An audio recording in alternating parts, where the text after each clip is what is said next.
I like Star Wars. I wouldn't call it a thinking man's movie, but it does make you think.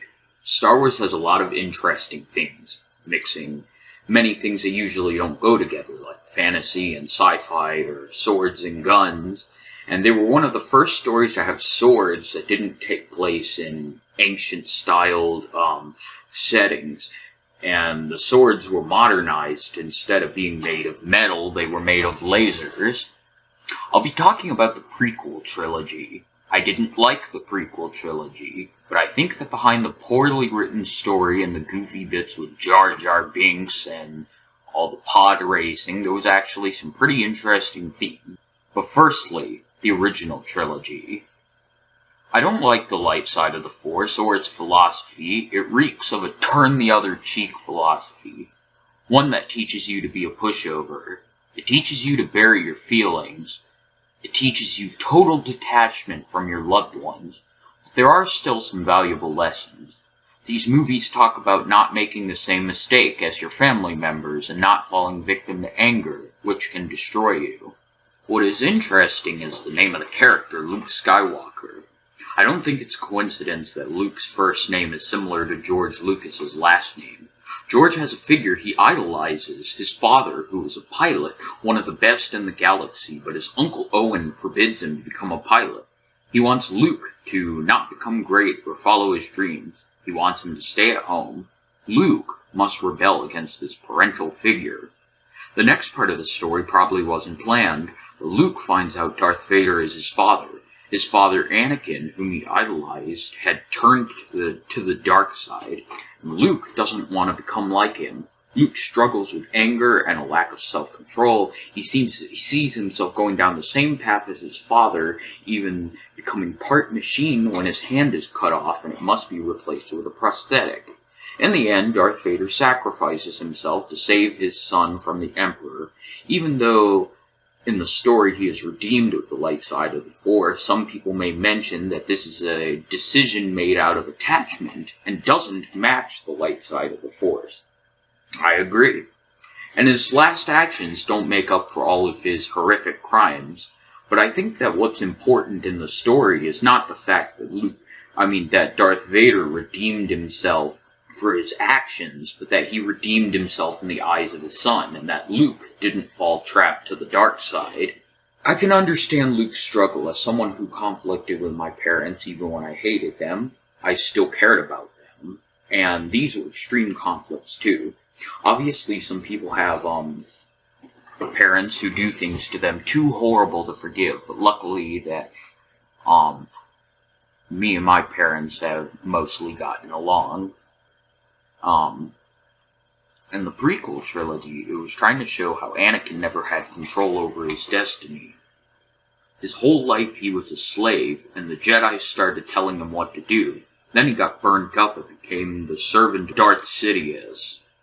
I think Anakin was whiny on purpose. I don't think that it was an issue of skill at acting. I think the actor for Anakin was told to act that way. George Lucas was probably going for a demonstration of how being evil is not cruel, but harmful, and stems from weakness. There is, of course, the conflict about death. Anakin hopes to cure death. Some people mention that because the Sith don't get to live on as Force ghosts, they fear death and are willing to live miserable lives just to avoid it.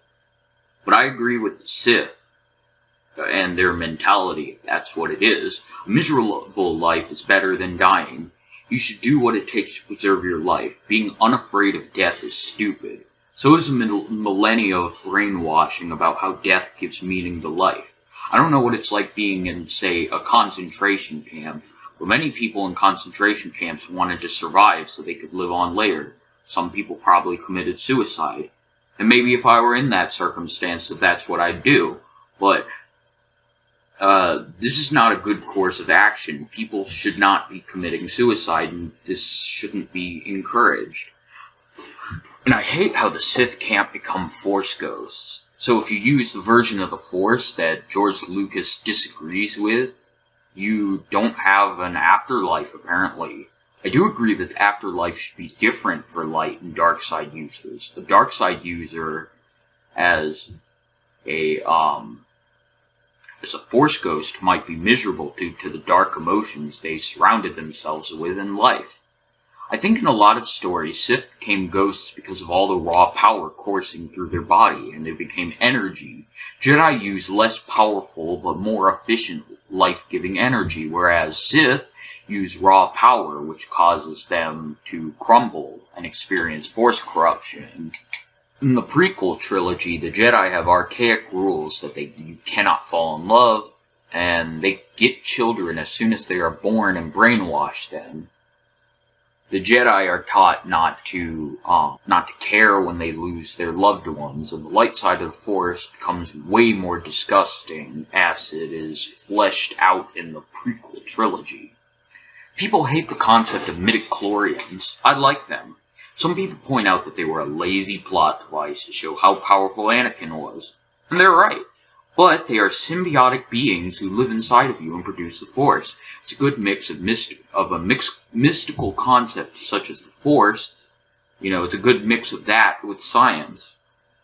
Apparently, there was a race known as the Sith in Star Wars.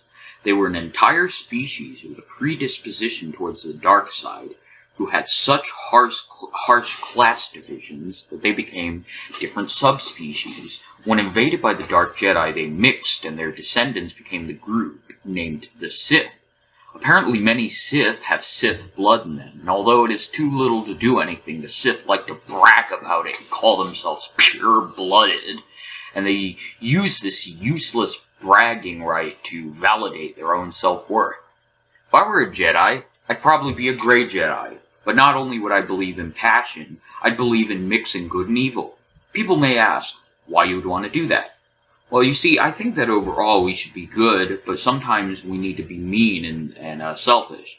And I think instead of repressing it, we should let out our dark primal instincts. It can be beautiful and part of who we are. We should freely express and acknowledge anger, hate, revenge, and jealousy. I mean, it's an interesting part of us, and obviously you don't want to be an asshole. And if you met an asshole in real life, you probably would realize you don't actually like mean people. And that's why overall you should be a good person.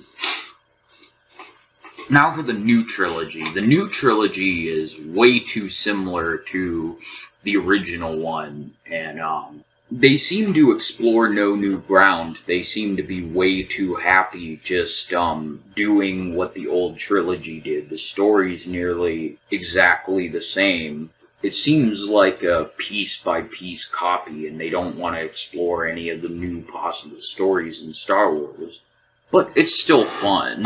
Anyways, I think that Rey is kind of a bland character and needs some sort of fundamental flaw to flesh her out.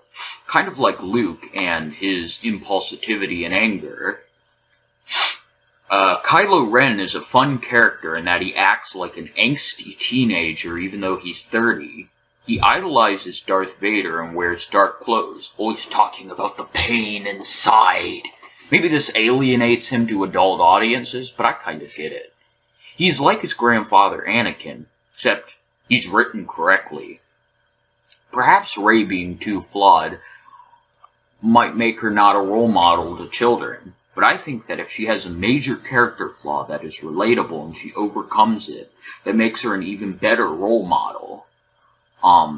I heard that The Last Jedi is going to explore all sorts of questions about the Force and about whether the Jedi were evil or not, and then throw all of that in the garbage in the end, and simplify it to Jedi equal good, Sith equal bad, creating the perfect compromise between the people who want George Lucas's original vision of the Force and the people who want the Force to be more complex, and also effectively pissing both groups off.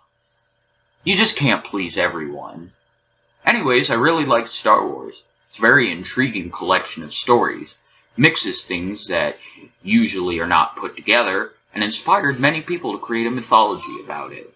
This was my explanation on all of my thoughts on the themes of Star Wars. Peace out.